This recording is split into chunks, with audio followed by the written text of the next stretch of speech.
What it do, YouTube? It's your boy Mike from NYC, and today we're gonna talk about the NBA players. We're gonna talk about the first round. You feel me? I made some predictions. Some went left, some went right. Some was right on the money.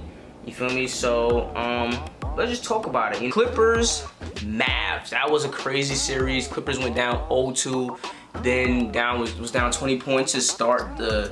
Oh shit! This shit's mad far away. Down 20 points to start the second quarter, or to start the first quarter, then they came back and they won 4 out of 5 games.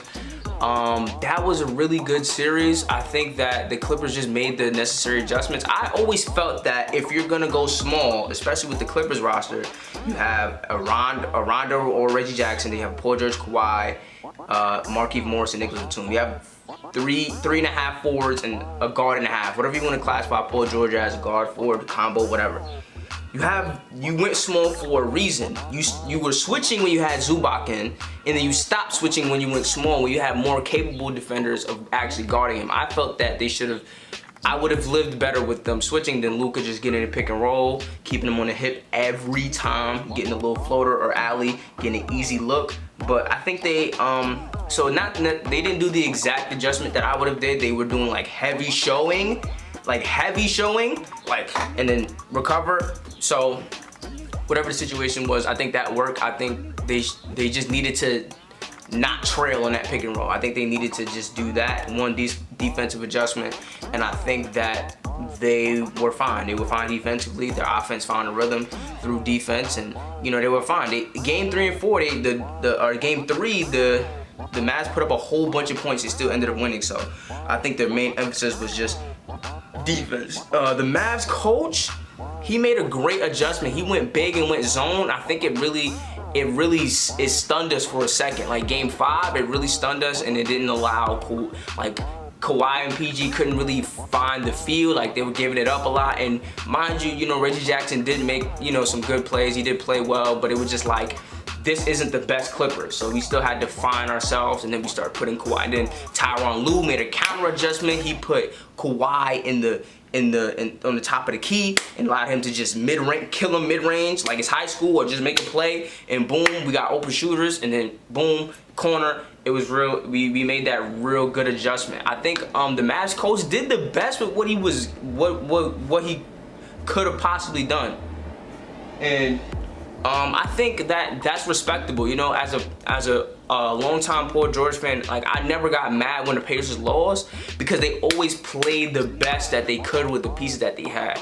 However, the Trailblazers, what we about to get into, it's consistently frustrating being a Trailblazers fan, being a Dame fan, when they constantly underperform, or they constantly just don't do the best with what they have. Because as a Knicks fan, like if you're Nick, not me, but as a Knicks fan, you can appreciate the Knicks just because they don't usually underperform. They don't. For the last couple of years, they didn't really have talent. When they had Melo and Marc Stoudemire wasn't really himself, they were able to make it to the second round, and they lost to who they were supposed to lose to. So it's like respectable. It's like, we just gotta get the right talent, or if Amari can just get healthy, or whatever the situation is, or we make some off-season moves, we can boom, boom, boom, make things shake. But the Trailblazers losing to the Nuggets in 6 without Jamal Murray, I feel like that's just underperforming. I feel like there's no way they should have lost. Honestly, I feel like game 1, it was kind of like we played really well. We got into our offense, and it was like, what? We're not gonna give up as many open shots to the others. CJ, Melo, Rocco. I feel like they decided, like, we're not going to just give that up and lock in on Dame, and we're gonna let Dame kind of do him a little bit more. And I feel like that's the same thing that we should have done to them. I feel like we should have forced Jokic to consistently beat us every game, because what happened in game 5, when Dame dropped 55 points, CJ couldn't really hit a shot when we needed it. Melo couldn't really hit a shot when we needed it. But in that same game, we kept helping off Austin Rivers. We kept helping off Morris. And as a result, they had 15-point quarters and 30-point games. And they hit shots when they needed it. And you say, oh, Austin Rivers hit that game winner. Like, that you can't. No, like, Austin Rivers is not a bum. If you give him open looks, he gonna be like, oh yeah, I'm feeling myself. Step back, he gonna start hitting shots. So I feel like we should have just made Jokic consistently beat us. Instead of him getting 35 and 10, or 35-9 or 12, we should have made him get 45-3. You know, make him beat us and make Michael Porter Jr. He has some really good moments where he couldn't be stopped. Make those two beat us. You know what I mean? Don't give up threes. You know, the games that we did the best, we give up the least amount of threes. So I think that's something that I feel like we should have done. I didn't feel like our coach made any adjustments. All right, I can respect Tyronn Lue. He made late adjustments, but he did still make the adjustment. You know, Terry Stotts didn't make. I don't feel like he really made any adjustments, in my opinion. So that's just a little frustrating, in my opinion. I never really felt like he was a good coach. Felt like he was just always alright. You know what I mean? You have Dame, you have CJ, you have Nurk. You know what I mean? You usually have a decent bench, but like we had Rodney Hood, and those dudes were usually, or even when Shabazz Napier was there, or Seth Curry, like we had good players.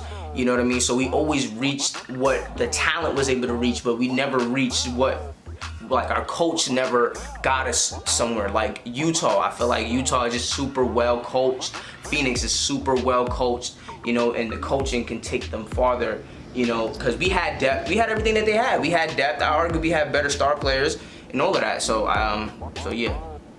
That's my feelings on the Trailblazers series. What else? So we have the Suns, Lakers. I picked the Lakers to win that series, and I think they would have won had Anthony Davis been healthy enough to really just play at least 75-80% of himself. But the Suns still did smack their ass up. They blew them out the water like 2-3 times. I think, you know, I think it was, it was both. It was like, you know, because in series, sometimes you have teams that won, teams that lost.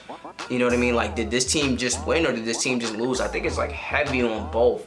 Like, you had Game 6, like Kuzma had 2. Like, you have 4 players that played a lot of minutes that just had 2 points.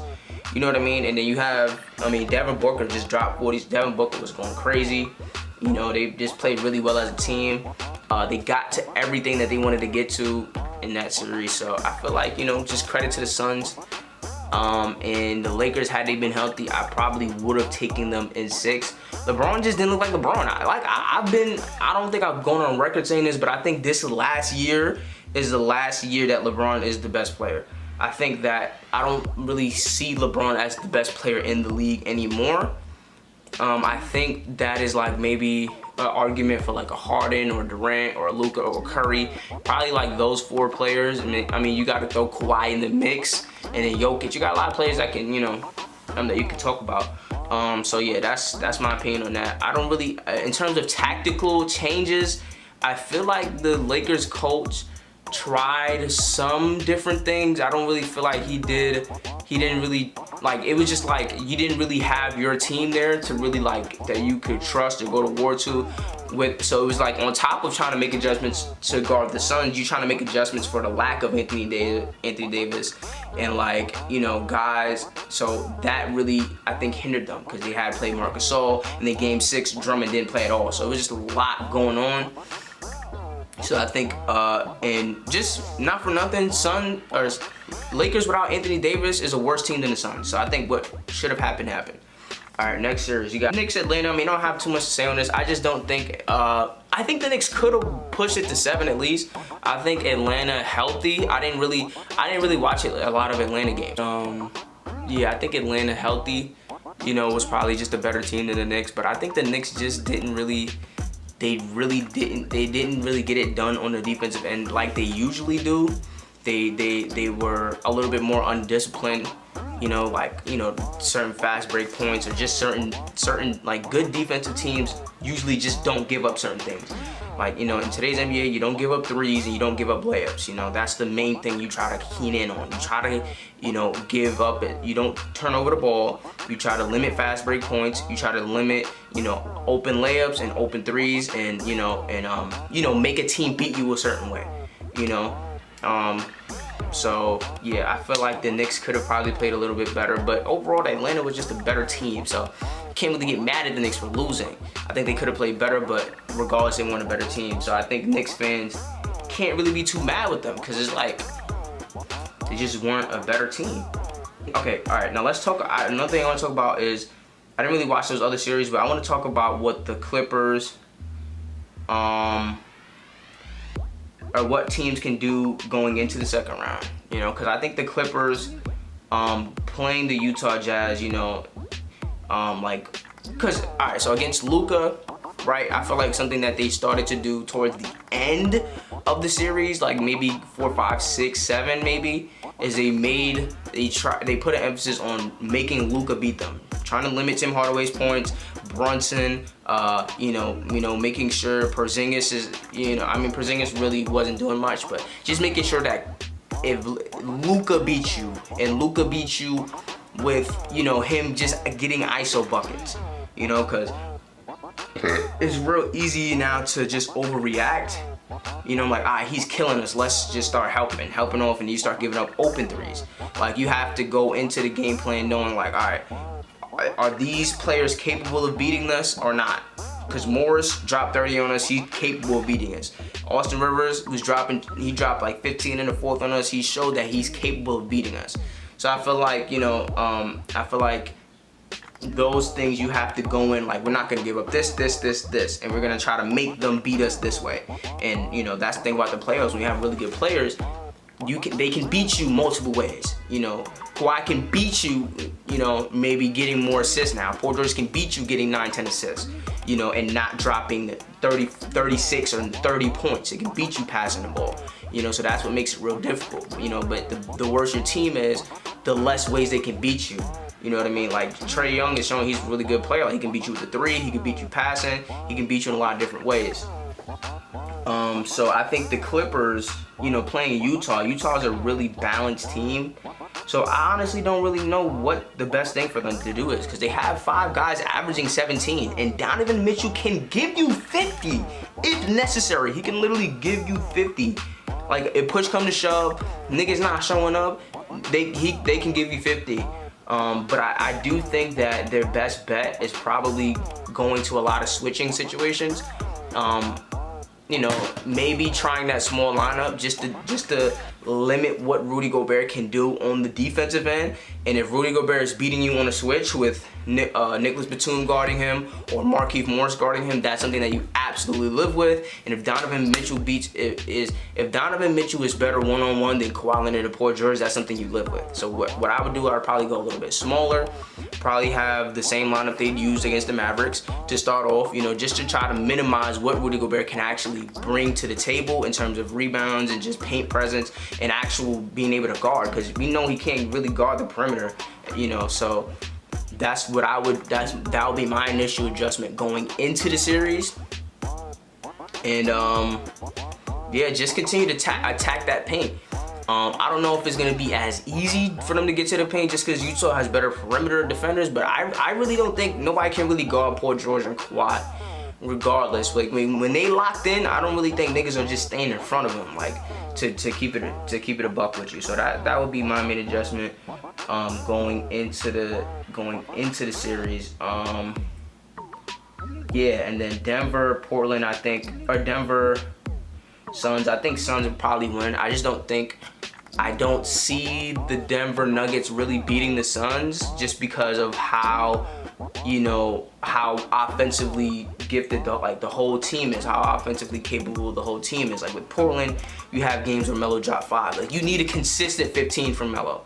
You know, you have games where CJ wouldn't really make shots when he needed to, you know, and then with Terry Stotts, like, we never really got easy buckets. Like, a lot of our offense was Dame taking like 35 footers, CJ taking contested dribble pull-ups, Melo isolation, like that. As a coach, you're not adding any value if that's the shots that your team's getting.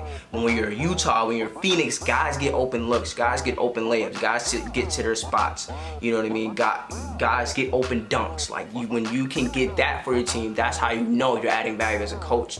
Because sure, if we need it, can Devin Booker just get us an ISO bucket? If we need it, sure. But most of the time, he doesn't really have to do that. You're getting guys like Jay Crowder open. You know, Chris Paul is doing well facilitating, getting guys like Cameron Payne open shots, DeAndre Ayton open dunks, and good switches for him to dominate. So I think teams like Utah and Suns would do a really good job in just, you know, in getting their team good, easy buckets. I'm trying to remember what I was talking about though. So I think, yeah, the Nuggets and Suns coach are both really good coaches. I just think the Suns have a little bit of a better team without Jamal Murray being on the on the Nuggets. So I think they should probably win that in 6. I think I might be sleeping on Michael Porter a little bit. Michael Porter might pop out for real. You know what I'm saying? He might really pop out. You know, if he's a real number 2, like for real, then you know, and I think if he's a real number 2, like for real, I think the better coach will whoever makes the better adjustments will probably win. And that's 2 really well coached teams. But I think the Suns will probably pull it out at the end. So yeah. And then what's next? Brooklyn, Milwaukee. I think Brooklyn, you know, especially with James Harden being out, I think Steve Nash kind of has to show his worth. You know, because when James Harden's there, everybody can get open looks. Everybody can get, you know, Joe Harris can get an easy 20, you know, and then Kyrie and KD can just do their thing, right? But with James Harden not there, you're gonna somebody has to get those guys open looks. Somebody has to get, you know, Bruce Brown, you know, easy 3s and open dunks where he can drop. Like, he's had so many high scoring games just because Harden's getting like 14, 15 assists, just getting him easy looks. So I think that might be a necessary thing that needs to happen, because I don't think Chris Middleton's gonna have another game where he goes 6 for 23. I think him and Holiday and, you know, I think they can all be on one accord, you know. So I think that's the main thing that may need to happen. I think Steve Nash might have to show his worth a little bit as a coach on the offensive end. On the defensive end, I think, you know, I think it's very simple. It may not be easy, but simple, you know. You know, definitely everybody needs to rebound together, and you know, I think I would say maybe make Giannis beat you, make Giannis outscore you, you know, because Chris Middleton can beat you, you know, Drew Holiday can beat you, Forbes can beat you, all these guys can make open shots. So I think the necessary thing to do is, you know, make Giannis beat you, and try to get, and Steve Nash probably needs to show his worth a little bit as a coach. Or Kyrie can get his point guard bag and just really start, you know, facilitating. And then last but not least, 76ers, Atlanta. I would say, I mean, Atlanta got their ass in game 1. I think for Philly's sake, they would probably need to try to keep Ben Simmons on him at all times and get him off Gallinari. Gallinari's not gonna beat you. Trae Young can beat you, you know. So I would say, well, not that Gallinari can't beat you, because he can get you 25 if you need it, or 25 or 20 in the right situation. But I think what you really want is your best defender on your defensive player of the year on their best offensive player. So I think that's an adjustment that I personally would make. So either way, I think that's probably what they should do. If you're Atlanta, I think you want to keep Seth off the 3s. If Joel Embiid is gonna kill you in the mid-range, fine. You know, try to limit him from being in the paint. Try to limit their fast break points, because that's when Ben Simmons can really look like that guy. And keep Seth and Tobias off the 3-point line. So yeah, try to keep Joel at the paint, and limit Seth and Tobias from making 3s, and limit your turnovers. So those are the point of emphasis. And for Atlanta, or for Philly, put Ben Simmons on Trae Young and try to get out and run. Yeah. So yeah, I would say that's about it. So yeah, it's definitely, like, I mean, this video is long enough already, you know. So yeah, that's my take on the playoffs. I mean, you know, a lot of let's see, what did I get right? I got Philly right with a game off. I had Washington winning 2, they only won 1. I had the Knicks winning in 6, Atlanta winning 5, so that was way off. I had Miami in 6, Milwaukee winning 4, so that was way off. I had Brooklyn in 5, that was right on. I had Utah, I think, in 5 or 6, I don't remember which one, so that was pretty much on. I had Clippers in 5, they won in 7, so that wasn't too far. And I had Portland in 6, and Denver ended up winning in 6, so that was off. And then instead of Phoenix winning in 6, instead of Lakers winning in 6, Phoenix won in 6. So hit or miss here and there, but you know, either way, like, comment, share, subscribe if you like this type of video, and I see you when I see you. Peace.